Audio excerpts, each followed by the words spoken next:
Hello everybody, welcome to another video. We're going to start this one off with a submitted clip, and I do think this warrants being right at the front of this video, and it also warrants the thumbnail being used from this clip. Because what you're about to see is some outrageous driving from this driving instructor in front of us. Yes, this driving instructor. Now, a lot of you will be saying it might not be the driving instructor driving the car. That is true, but if you're a driving instructor with your company name written all over that car, which is normally your own name because they're normally self-employed and it's normally their own company.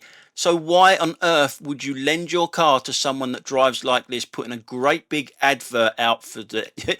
It doesn't make any sense. I personally think it is the driving instructor that's driving this, but if it isn't, you're just as accountable as this idiot driving this car because you've lent him your car and you don't know what this guy drives like. To me, that makes you an even worse driving instructor if it isn't you already driving this car. So let's get on to the clip now.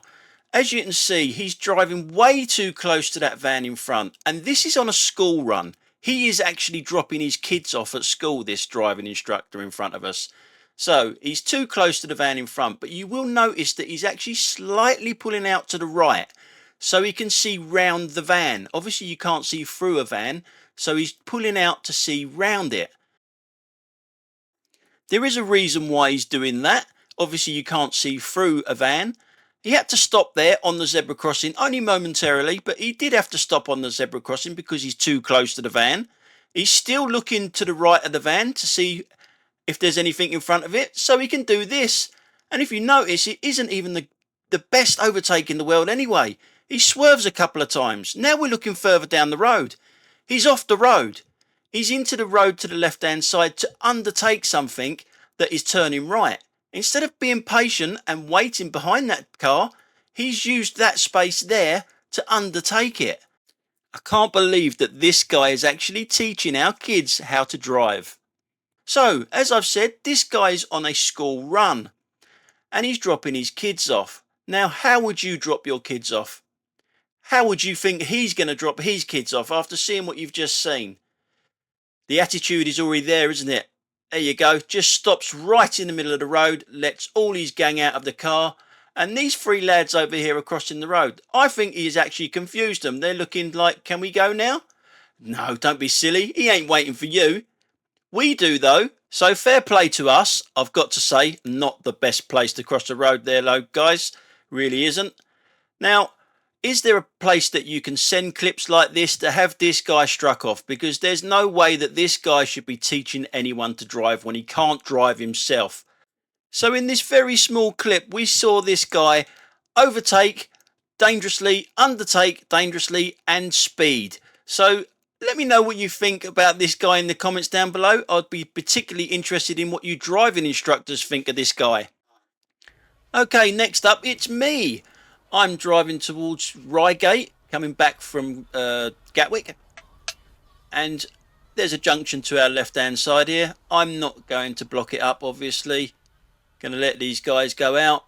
One turn left, one turn right, and we're looking at that car over to the left hand side there. Now he cannot see me. He cannot see me at all now. Does he bother to look before moving over them giveaway lines there? No. No, not at all. But then I did notice that it has got two exhaust pipes there, probably two fake ones. So we all know what's in there driving, don't we? It's probably a 30-year-old man that thinks he's a child, or it's actually a child driving that car. So in this next clip, I'm a little bit further down the road. I've just come up Reigate Hill and I'm heading towards the M25. I don't want the M25, mind you. And there's a big long queue of traffic in this lane, so I go into the next lane because both lanes go onto the A217. Yes, both lanes go onto the A217. The left-hand lane, though, is the only lane that will take you clockwise on the M25. Now, this car in front has obviously seen the big long queue of traffic like I did, but wants to turn left. So it's just done a bit of queue jumping here. Now, I heard on the radio today that London is the most congested city in Europe. So I did some research. You know, I do some research. I don't just throw these clips together and just talk a load of old nonsense, you know. Honest, I don't. I do some research sometimes. And yes, we have won this award 3 years running for being the most congested city in Europe. We owe it all to this guy here who's holding the award there. Yes, Sadiq Khan has done a fantastic job as our mayor. He's brought London to a standstill. So good job, Sadiq. We are top of the list in Europe. You will have to do a little bit better though if you want to go world domination on this, because New York and Mexico City are more congested than us. In actual fact, India did not take part in this. I'm sure India would beat all of us hands down. But here he is again accepting the award at the State of London debate. And no, I did not make that up. There really is a State of London debate. But every Londoner should be so proud of this man to get us on the map of being the most congested city in Europe. I mean, that takes some doing, but to do it 3 years running, oh, what a job this man's doing. We should all be proud of him. Every city in the world deserves a Sadiq Khan. I really think so, because this guy is just amazing. Who would have thought that just turning up and shutting down little side roads, making people use the main roads, blocking roads off, only using them for buses and taxis, and everyone else has to go the long way round on the main roads, would make such an effect and put us on the top of the leaderboard, right where we belong. The best city in the world is the most congested city in Europe now. Well done, Sadiq. Good boy, we're proud of you. Note to self, stop drinking when editing. Moving on. We're coming up to this roundabout, and I will keep quiet for a couple of seconds.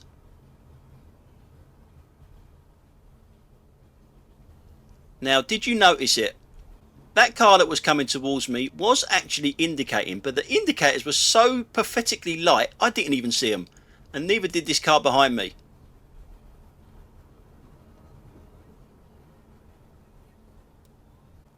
So we're back to the front camera now, and we're speed it up to not this roundabout, to the next roundabout after that, where we come to another car. This one isn't indicating, not when I get to it anyway. He indicates after I go past it, which is too late.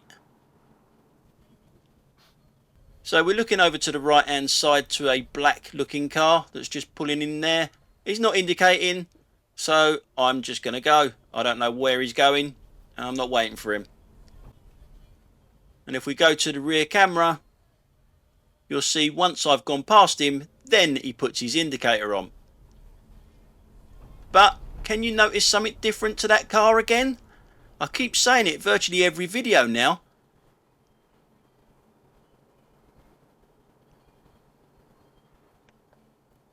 Obviously we're going fast forward here. Can you see it? He's got no front number plate again. That is a nickable offence, right? You can get a fine for that. Nice car, but shame about the number plate. He has got one on the rear, as I will show you, because he turns left here and you can just about see the number plate on the rear.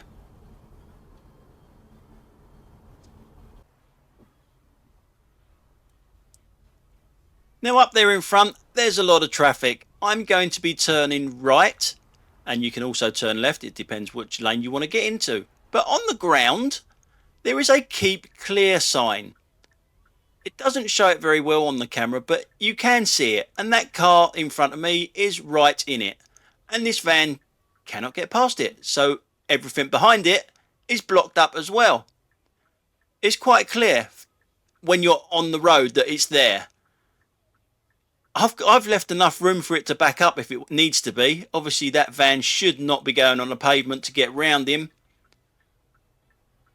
So I've just about got enough space to miss that keep clear sign now,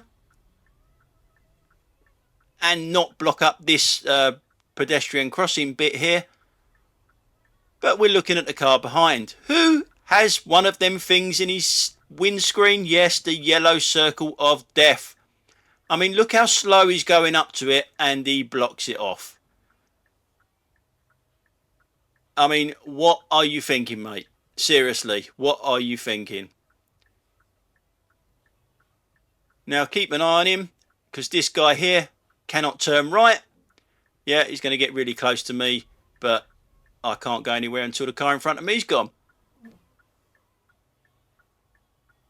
So we'll keep an eye on this guy, who's obviously there smoking in his car. Now, being a private hire driver, you are not allowed to smoke in your car. There is even a sticker on the front of his windscreen saying you're not allowed to smoke in this car.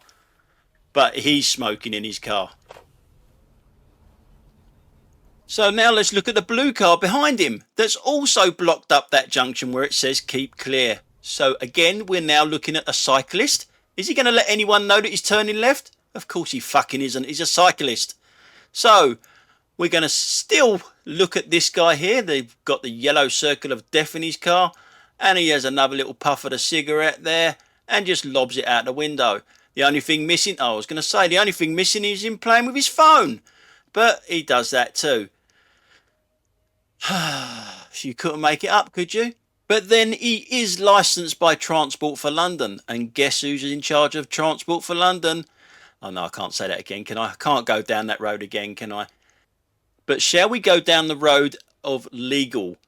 Now, I'm under the understanding that it's legal to use your phone the way he is because it's in a cradle. Don't get me wrong, you can still get done for careless driving and all that sort of stuff if you're doing that on your phone and you actually hit someone or something. Then, you know, you're in deep shit. So it's best to leave it alone. So I'm driving down this road, this nice country road, some beautiful houses down here. There really are. Look at these trees on the left hand side, all nicely kept, and just how the other half live.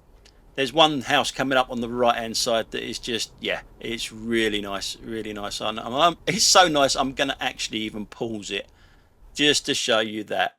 I mean, that is just, it's very, very British, isn't it? Very British countryside house. But am I going to find an idiot on this road? This beautiful road with all these lovely houses on? You bet I do. Well, it's sort of someone turning into the road. It's a triple C. And if you don't know what a triple C is, it's a corner cut in and the C word. You can make your own mind up what type of C word you want to use for the third one. Now, we're coming up to this road here, and this car that's coming up, he's already starting to turn there. It's only the fact that he's seen me that he's actually adjusted, and he doesn't make it look as bad as what it was going to be. Doesn't look that bad, but if I wasn't there, he'd be completely on the wrong side of the road. Now in this clip, unfortunately, there's no audio because I was listening to the radio and I was joining in, singing along. So it's copyrighted and you don't want to hear me sing anyway. We're coming up to this roundabout and this is the first time this has happened to me in this car. I actually lose a little bit of control. The arse end slides out from me. We're wet, slippery roads and the arse slides out. I quickly react to it and steer into the slide. Just coming up here. There, you see it go? The back end slid right out, and when it does, when the back end slides out to the left like it did there, if you steer left, you counteract it. Luckily enough, there wasn't anyone trying to come up my inside there because that could have been fun. You'll see it from the rear now. Just about there, it just slid a little bit. Now if I didn't steer into that skid, I could have been facing the wrong way on that roundabout, but notice how slowly that car goes behind me going round that roundabout. It obviously saw me do that. Now in this clip you can see the lights up in front there. They've already gone amber. That one's gone through, and that one decides to go through a red light. To go where? To sit in traffic right there. Was it worth it? So I'm going to speed it up now because it don't take us long to get to the next numpty as we get the green light again, and Rat Boy on a bike just coming up the inside of us. As we come up here, we're coming up to a little roundabout and it's priority to traffic approaching from the right. So we should never encounter something like that, should we? Even though the white car has gone over the roundabout a little bit, Not a massive amount though. The blue car would have been able to see it, but it's a BMW. They don't honestly look further than the end of their bonnet, most of them. And that one there, the Mercedes, just goes over the top, right over the middle of that roundabout. I couldn't actually see if it's got a yellow circle of death because of the tinted windows. It probably is. In this clip, we're at Rose Hill roundabout. We're looking at the car in front of me and the car to the right of that. These lights change really quickly to red, but it doesn't matter to them too, because they're just going to go through it anyway. No hesitation whatsoever. So we're going to finish off with a couple of submitted clips. There we are. There's one there with the phone. We are actually on a bus filming this, but blatant use of the phone. Shame we haven't got the number plate though to embarrass them even more. And this one here, this roundabout, is always on the channel with me driving past it or through it or over it, whatever. And what it said was, I bet you've not seen a double-decker bus in the petrol station. And no, I haven't. And that's probably why, because there ain't a lot of gap between that and the roof, is there? That is really tight. Anyway guys, that's it for today, and if you haven't already subscribed, please hit the subscribe button and the like button. It helps the channel out a great deal. Thanks a lot for watching. I'll catch you on the next one. Bye for now.